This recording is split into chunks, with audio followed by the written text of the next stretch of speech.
గత కొన్ని రోజులుగా మా ప్రభుత్వంపై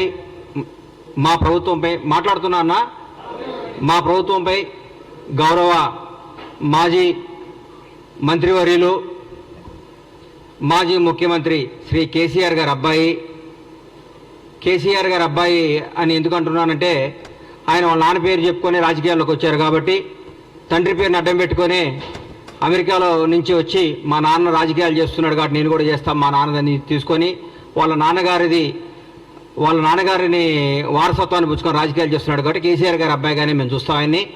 కేటీఆర్ గారి గురించి మాట్లాడుతూ మా ముఖ్యమంత్రి గారిని కష్టపడి కష్టాన్ని ఇష్టంగా చేసుకొని ప్రజా సమస్యను తన సమస్యగా చేసుకొని 17 ఏళ్ల సుదీర్ఘ పోరాటం చేసి ఏ వారసత్వం లేకుండా, ఏ బ్యాక్గ్రౌండ్ లేకుండా, ఏ చరిత్ర లేకుండా ఒక రైతు బిడ్డలా పుట్టి కొండారెడ్డిపల్లి నుంచి తెలంగాణ రాష్ట్రానికి ముఖ్యమంత్రి అయ్యేదాకా వన్ మ్యాన్ షో, ఒకటే పోరాట యోధుడిగా తన రాజకీయ ప్రయత్నించి మీరు పెట్టిన చిత్రహింసలు, మీరు పెట్టిన మానసిక క్షోభ, మీరు పెట్టిన ఆఖరికి తన కన్న కూతురు పెళ్లికప్పుడు కూడా మీరు పెట్టి జైల్లో పెట్టి మీరు పెట్టిన ఇబ్బందులన్నీ తట్టుకొని రాష్ట్రానికి ముఖ్యమంత్రిగా అయి 6 గ్యారంటీలను ఇచ్చిన హామీలను అద్భుతంగా అమలు చేస్తూ స్వచ్ఛమైన పరిపాలన, నీతివంతమైన పరిపాలన, నిజాయితీ గల పరిపాలన అందరికీ అందిస్తూ ఈరోజు భారతదేశంలో ప్రతి ఒక్క ముఖ్యమంత్రి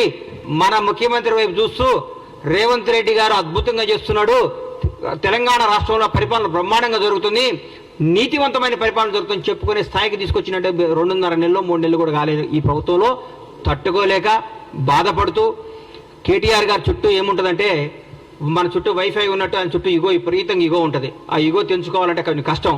ఒకప్పట్లో చరిత్రలో బాలీవుడ్లో కొంతకాలం రాజేష్ ఖన్నా సూపర్ స్టార్గా ఉండేవాడు. ఆయన సినిమాలు ఫ్లాప్ అవుతున్నా కానీ ఆయన సూపర్ స్టార్ అనే భ్రమలో పెట్టారని పక్కన జనం అందరూ ఆయన్ని. తర్వాత అమితాబ్ బచ్చన్ వచ్చాడు, షోలో పెట్టాడు, అద్భుతమైన సినిమాలు తీసి సూపర్ స్టార్ అయిపోయాడు. ఇండియా మొత్తం అమితాబ్ బచ్చన్ పేరు ఎలుగుతున్నా కానీ రాజేష్ ఖన్నా ఏమనుకున్నాడు, నేనే సూపర్ స్టార్ని బాధ ఉండేవాడు. ఒక 10 ఏళ్ల తర్వాత ఏందయ్యా నా దగ్గరికి ఎవరు జనం వస్తలేరంటే, సార్ మీరు 10 ఏళ్ల ముందే మీరు సూపర్ స్టార్ పోయింది సార్, అమితాబ్ బచ్చన్ ఒక ఆయన వచ్చి సూపర్ స్టార్ అయిపోయాడు అని చెప్పుకుంటే అప్పుడు షాక్ తిన్నాడు. అట్లా ఇప్పుడు కేటీఆర్ గారు ఒక భ్రమలో ఉన్నాడు. నేను కేసీఆర్ గారి అబ్బాయిని, తెలంగాణ రాష్ట్రం మాది, తెలంగాణ మీద సెంటిమెంట్ని మేమే కదా రగిలించుకొని మేమే దానికి పేటెంట్ తీసుకున్నాం కదా, మాదే కదా, నా దగ్గర రావట్లేదండి, నా నమ్ముకున్న వాళ్ళందరూ వెళ్ళిపోతున్నారేంది, నా అనుకున్న వాళ్ళందరూ లైఫ్లో సెటిల్ అయిపోతున్నారేంది, నాకు దూరం అయిపోతున్నారేంది, మానసిక క్షోభ. పగోడుకు కూడా ఆయనకు వచ్చిన కష్టం రాకూడదు, పగోడుకు కూడా కేటీఆర్కి వచ్చిన కష్టాలు రాకూడదు అని కోరుకుంటున్నా. ఎందుకంటే తను నమ్ముకున్న నాయకులందరూ నిన్ను చీదరించి వెళ్ళిపోతున్నారు.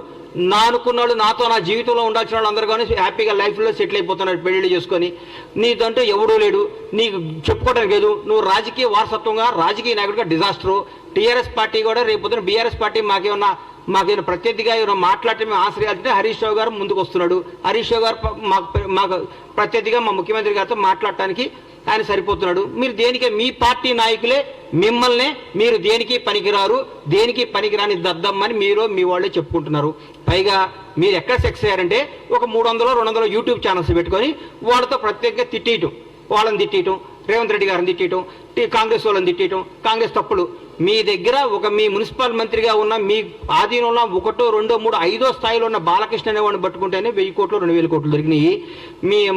ఆయన ఏంది ఆయన ఆఫీసర్ పేరు ఏంది, మన ఔటర్ రింగ్ రోడ్డు మన కారు రేసులు ఇచ్చిన ఆయన కారు మన అరవింద్ కుమార్ గారే డైరెక్ట్గా చెప్పాడు, నువ్వు కేటీఆర్ గారు ఇవ్వమంటే నేను డబ్బులు ఇచ్చాను. మీరు రాబోయే రోజుల్లో ఇంకా ఇంకా ఇంకా ఇంకా ఇంకా కష్టాలు తెచ్చుకొని మీరు చేసిన పాపాలు గడుక్కోవటమే మీ జీవితం స్మాష్ అయిపోయింది. ఈరోజు రాజకీయంగా మీరు భూస్థాపితం అయిపోయారు. మీకు ఎప్పుడు రేపు పార్లమెంట్ ఎలక్షన్ వరకు మీరు ఒక్క దగ్గర కూడా పోటీ చేసే అర్హత లేదు. మీరు ఫోన్ చేస్తే క్యాండిడేట్లు పారిపోతున్నారు. ఒక 17 స్థానాలకు ఒక్కొక్క పేర్లు చెప్పండి సార్ మీరు పోటీ చేసేవాళ్ళు. మా కాంగ్రెస్ పార్టీకి ఒక్కొక్క స్థానం నుంచి 100 మంది సీట్ల కోసం పోటీ చేస్తున్నారు, 100 మంది సీట్ల కోసం ట్రై చేస్తున్నారు. అది ఈరోజు మాకున్న పార్టీ, మాకున్న పరిపాలన. పైగా మీరు గొప్ప మాట అన్నారు, మాకు 6 గ్యారెంటీ లేదు మా గవర్నమెంట్, 7 గ్యారెంటీలు ఇచ్చింది. 7వ గ్యారెంటీ ఏందో చెప్తా, స్వేచ్ఛ, నిజాయితీగా మాట్లాడుకో, ఎవడైనా స్వేచ్ఛగా మాట్లాడుకోవచ్చు. ఇది మహాత్మా గాంధీ ఇచ్చిన ఫ్రీడమ్ ఆఫ్ ఇండియా, స్వేచ్ఛ, ఇండిపెండెన్స్ లో మేము మాట్లాడుతున్నాం అని చెప్తున్నాం మీకు. జవహర్ లాల్ నెహ్రూ బలపరిచిన పార్లమెంటరీ డెమోక్రసీలో ఉన్నాం మనం. సర్దార్ వల్లభాయ్ పటేల్ సృష్టించిన సోవియట్ రిపబ్లిక్ అనే పదాన్ని మేము గౌరవిస్తాం. అందరికంటే డాక్టర్ బిఆర్ అంబేద్కర్ రాసిన రాజ్యాంగం మీద మా గౌరవం. అదే మీ గవర్నమెంట్లో మీ దొరల ప్రభుత్వంలో ఒక ముఖ్యమంత్రిని ఒక మాజీ ఎమ్మెల్యే చెప్పు తీసుకొని చూపిస్తే వాడిని మీరు ఏం చేసేవాళ్ళు ఇప్పటికల్లా? ఏం చేసేవాళ్ళు సార్ మీరు? మీ గుండె మీద టీఆర్ఎస్ నాయకులందరినీ, బీఆర్ఎస్ నాయకులందరినీ, మిమ్మల్ని ముఖ్యంగా కేటీఆర్ని అడుగుతున్నా, మీ ప్రభుత్వంలో మీరు ముఖ్యమంత్రిగా ఉన్నప్పుడు, మీ నాన్నగారు ముఖ్యమంత్రిగా ఉన్నప్పుడు ఒక ప్రతిపక్ష ఎమ్మెల్యే చెప్పు తీసుకొని ఒక ముఖ్యమంత్రిని చూపిస్తే మీరు ఏమైనా మాట్లాడేవాళ్ళు? ఏం చేసేవాళ్ళు? ఎన్కౌంటర్ చేయించేవాళ్ళు, మీరు రాళ్లతో కొట్టించేవాళ్ళు. మీరు మేము ఈ అన్నింటినీ గౌరవిస్తాం. మహాత్మా గాంధీ రాసిన స్వేచ్ఛ, ఇండిపెండెన్స్ గౌరవిస్తాం. సర్దార్ వల్లభాయ్ పటేల్ రాసిన సోవియట్ రిపబ్లిక్ ని గౌరవిస్తాం. అంబేద్కర్ రాజ్యాంగం గౌరవిస్తాం. కాబట్టి రాజ్యాంగం చట్టం తను పని చేసుకొని పోతుంది. మేము దాన్ని భరించి మేము ఇంకా మీరు మాట్లాడితే మాకు రాళ్ళు ఉన్నాయి, మాకు చేతులు ఉన్నాయి, మాకు కాళ్ళు ఉన్నాయి. జనాన్ని రెచ్చగొట్టకండి సార్. మీరు అడ్డం పెట్టి మీ స్వార్థం కోసం జనాన్ని బలి తీసుకోవద్దు. తెలంగాణ యువతను అన్యాయం చేయకండి, తెలంగాణ ప్రజలను నాశనం చేయకండి. మీరు రెచ్చగొట్టే విధానం మారుకోండి, పోరాడండి, కష్టపడండి, ఎందుకు ఓడిపోయింది తెలుసుకోండి, మాట్లాడండి. కానీ ముఖ్యమంత్రి రేవంత్ రెడ్డి గారు ముఖ్యమంత్రి అయితే 30 సీట్లు కూడా వచ్చాయి కదా. మీరు ముఖ్యమంత్రి చేస్తారని భ్రమపడే 39 సీట్లు వచ్చినాయి. మమ్మల్ని భ్రమపడితేనే నిజంగా మీ నాన్నగారు మిమ్మల్ని అనౌన్స్ చేసి ఉంటే 3 సీట్లు కూడా వచ్చాయి. నువ్వు కూడా ఓడిపోయాడు కేటీఆర్ గారు, మీరు కూడా ఓడిపోయేవాడు సార్. మాకు ముఖ్యమంత్రి రేవంత్ రెడ్డి గారు ఊరికే రాలా, నాన్న పేరు చెప్పుకొని రాలా, వారసత్వంతో రాలేదు, వారసత్వం తెచ్చుకోలేదు. ఆయన పోరాడి తెచ్చుకున్నాడు సార్. ఆయన రాజ్యాంగ కాంగ్రెస్ పార్టీలో ఒక అభ్యర్థి 2 స్థానాల్లో పోటీ చేయడం మీరు విన్నారా? ఎక్కడో కర్ణాటకలో ఒకసారి సిద్ధరామయ్య గారు చేశారు ముఖ్యమంత్రిగా ఉండి. ఈరోజు తెలంగాణ రాష్ట్రంలో నాకు తెలిసి తెలంగాణ రాష్ట్రంలో ఒక పిసిసి ప్రెసిడెంట్ 2 స్థానాల్లో పోటీ చేస్తే ఆయన ముఖ్యమంత్రిగా ఉండి వేరే వాడుతాడు కదా. 4 కోట్ల 5 కోట్ల ఈ 4 కోట్ల తెలంగాణ ప్రజలకు తెలిసి నిజం మీకు తెలవలేదంటే మీరు మానసికంగా ఎంత వెనకబడిపోయి ఉన్నారో నాకు అర్థమవుతుంది. తెలంగాణ ప్రజలు ఎవరు గెలిచినా టీఆర్ఎస్ పార్టీ గెలిస్తే కేటీఆర్ ముఖ్యమంత్రి అయితే అనేవాడు కాబట్టి మీరు ఓడిపోయారు. మీరు టీఆర్ఎస్ పార్టీ గెలిస్తే కేటీఆర్ ముఖ్యమంత్రి అయితే మానసింగ్ గారు సాక్షాత్తు భారత ప్రధాని నరేంద్ర మోడీ గారే చెప్పిన అందరికి వచ్చి మీ నాన్నగారు మిమ్మల్ని ముఖ్యమంత్రి చేస్తాను అడిగిందని. ఎలక్షన్ మనకు గెలిచుంటే మిమ్మల్ని ముఖ్యమంత్రి చేసేవాడు కాబట్టి జనాన్ని మిమ్మల్ని తిరస్కరించారు. మాకు రేవంత్ రెడ్డి గారు ముఖ్యమంత్రి అవుతాడని ఆయన పీసీసీ పగ్గాలు చేపట్టినప్పుడే పీసీసీ ఆయన చేసుకున్న పోరాట పత్రం చేస్తున్నాడే ఆయన అధిక ఎలక్షన్ పోయినప్పుడు మాకు రేవంత్ రెడ్డి గారు ముఖ్యమంత్రి అవుతాడు తెలంగాణ ప్రజలందరికీ క్లారిటీ ఉంది. మీరు దయచేసి చెప్తున్నా, మీకు దయచేసి చెప్తున్నా, ఇకనన్నా మీరు మీ వాస్తవాలు తెలుసుకోండి. మీరు తీసేసిన తహసీల్దారు, మీరు రిటైర్డ్ అయిపోయారు, మీరు రాజకీయంగా పనికిరారు, మీరు రాజకీయంగా వేస్ట్. మీరు మన అసెంబ్లీలో కూడా మీరు కామ్గా కూర్చుంటే హరీష్ రావు గారు మాట్లాడారు, మా వాళ్ళు సమాధానం చెప్పారు. మీరు దేనికి పనికిరారు, మీరు అమెరికాలో ఇల్లు కొనుక్కోవడానికి వెళ్ళొచ్చారు, మంచిగా సెటిల్ అవ్వండి, బాగుండండి. మీరు చేసిన తప్పులంటికి ఆన్సర్ ఇవ్వండి. తప్పులు చేస్తే చట్టం తన పని తను చేసుకోబోతుంది. మీ దగ్గర పనిచేసిన వాళ్ళే వచ్చి అప్రూవల్గా మారి బాబు మాకేం సంబంధం లేదు, కేటీఆర్ గారు చేయమంటే మేము తప్పులు చేసాం, మాకేం సంబంధం లేదని చెప్తున్నారు. అందరినీ లెక్కలతో తీసి మీ అందరికీ అప్పచెప్తాడు. ఇది తెలంగాణ ప్రజల సొమ్ము, ఇది తెలంగాణ ప్రజల ఆస్తి. దీన్ని ఎవరు దోసుకున్నా ఊరుకోరు, ఎవరు దోసుకున్నా ఒప్పుకోరు. చట్టం తను చేసుకోబోతుంది. దయచేసి మీ అందరికీ చెప్పేది ఏంటంటే కేటీఆర్ గారు దయచేసి మా ప్రభుత్వం చేస్తున్న పనులు మెచ్చుకోండి. మీరు మెచ్చుకోకపోయినా చూసి ఆనందించండి. అయ్యో మేము ఎందుకు చేయలేదు ఆయన అనండి. మీరు గ్యారెంటీలు చేయలేరు అన్నారు, చేశారు కదా. 2 గ్యారెంటీలు అయిపోయినాయి, వచ్చి 2 రోజులు 2 గ్యారెంటీలు అయిపోయి 4 అయిపోయినాయి. ఆ 2 గ్యారెంటీలు కూడా చేస్తారు. 2 రోజులు, 1 వారంలో, నెలలోనూ చేసేస్తారు. ఇచ్చిన ప్రతి హామీని నిలబెట్టుకునే ప్రభుత్వం కాంగ్రెస్ ప్రభుత్వం. రేవంత్ రెడ్డి గారు బ్రహ్మాండంగా చేస్తున్నారు. దయచేసి మెచ్చుకొని మమ్మల్ని చూసి ఈర్ష్యపడకుండా అయ్యో నెక్స్ట్ భగవంతుడి వల్ల మేము అధికారంలోకి వస్తే 10 ఏళ్ల తర్వాత మేము ఇట్లా చేయాలని ఆలోచించండి కోరుకుంటూ సెలవు తీసుకుంటున్నాను.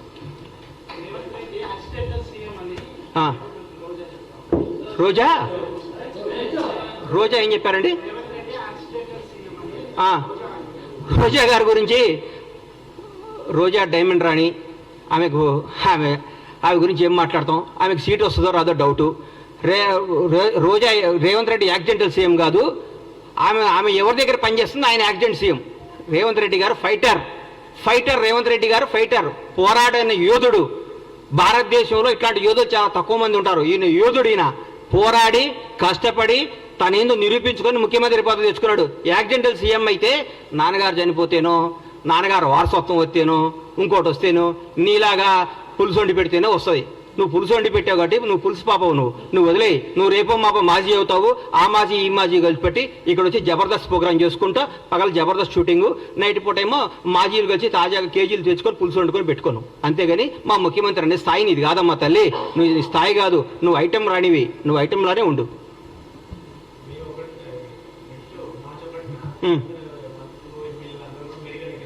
ఎందుకు మేము పగలగొట్టిన మేడిగడ్డ ఎట్లా చూసుకోవడానిక, మేము దోసుకున్న మేడిగడ్డ ఎట్లా ఉందో చూసుకోవడానిక, మేము బీటీలు బారిపోయిన మేడిగడ్డను చూసుకోవడానిక, అన్యాయం చేసిన కాళేశ్వరం చూసుకోవడానిక, అక్రమాలు చేసిన కాళేశ్వరంలో ఏమేమి తప్పులు ఎట్లా వస్తాయో దీనికి ఎట్లా ఆన్సర్ ఇవ్వాలని వాళ్ళ ఎమ్మెల్యేలని వాళ్ళందరినీ తీసుకొని చూపించడానిక.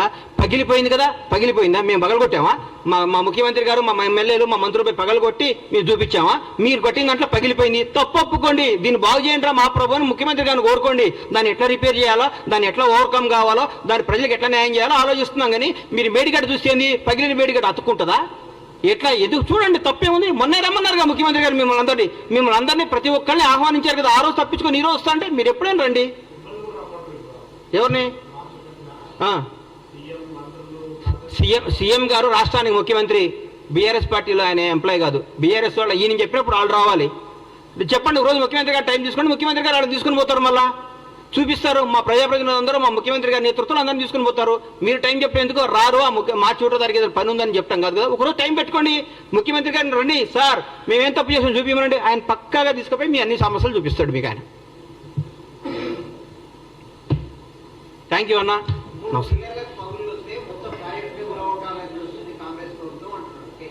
అన్నా ఒకటి గుర్తుపెట్టుకున్నా, ఒంట్లో ఒక ఏళ్ళకు షుగర్ వస్తే కాలు తీసేయరు, ఆ ఏళ్ళు తీసేస్తారు. ప్రాజెక్ట్ ఏం కూలగొట్టాలని చూడలేదు, దాన్ని రిపేర్ చేస్తే ఆ ఏళ్ళు తీసేస్తే పెరగకుండా చూస్తున్నారు. ఆ 3 పిల్లలతో బాగవుతుందని, 3 పిల్లలు బాగు చేస్తే బాగవుతున్నాను రాసిమనండి. రేపొద్దున పెద్ద విపత్తు వస్తే కూడా మాదే బాధ్యతను రాసిమనండి. ఒకవేళ పొరపాటు మేడిగడ్డ పగిలిపోతే, మేడిగడ్డ పడిపోయి కొట్టుకోపోతే బీఆర్ఎస్ ప్రభుత్వం బాధ్యతను రాసిమని చెప్పండి. వాళ్ళు చెప్పినట్టు చేస్తారు. రేపొద్దున లక్షల కోట్ల జనం, వేల మంది ప్రాణాలు, కొన్ని కోట్ల ఆస్తులు రెస్పాన్సిబిలిటీ ఎవరు? రాజ్యాంగం. ఎవరు రెస్పాన్సిబిలిటీ? ప్రభుత్వ రెస్పాన్సిబిలిటీ. ఏది మంచో ఏది న్యాయమో అది చూస్తారు. మొత్తం పగిలిపోతే పనికిరానప్పుడు తీసేకేం చేస్తాం సార్? పనికి రానప్పుడు తీసేకేం చేస్తారు? పనికి వస్తే పడగొట్టడానికి పిచ్చోళ్ళ ఇల్లు. పడికి వస్తే ఇంతమందికి ఉపయోగపడేది ఉంటే ఎందుకు పడగొడతారు దాన్ని? మీరు తప్పు చేస్తున్నారు. మీరు 3 పిల్లర్లు వస్తే, మనిషిలో 3 పిల్లర్లు వస్తే దాని రేపు 3 పిల్లలు 30 పిల్లర్లు కాకుండా దీన్ని అరికట్టాలి. లేకుంటే 3 పిల్లలు రిపేర్ అయితే కథ ఉందని బాగొద్దున్నాళ్ళు రాసిమనండి. ఈ మేడిగడ్డ, ఈ కాళేశ్వరం వల్ల ఏ నష్టం వచ్చినా, ఏ విపత్తు వచ్చినా ఏదైనా బాధ్యత మాది అని రాసిమనండి. దాని ప్రకారం పోదాం. రేపైనా పొరపాటు జరగడం జరిగితే కొన్ని వేల ప్రాణాలు, లక్షల ప్రాణాలు పోతాయి, కొన్ని కోట్ల ఆస్తులు అన్యాయం అయిపోతాయి. ఎవరు దానికి రెస్పాన్సిబిలిటీ? నువ్వా కేటీఆర్ రెస్పాన్సిబిలిటీ?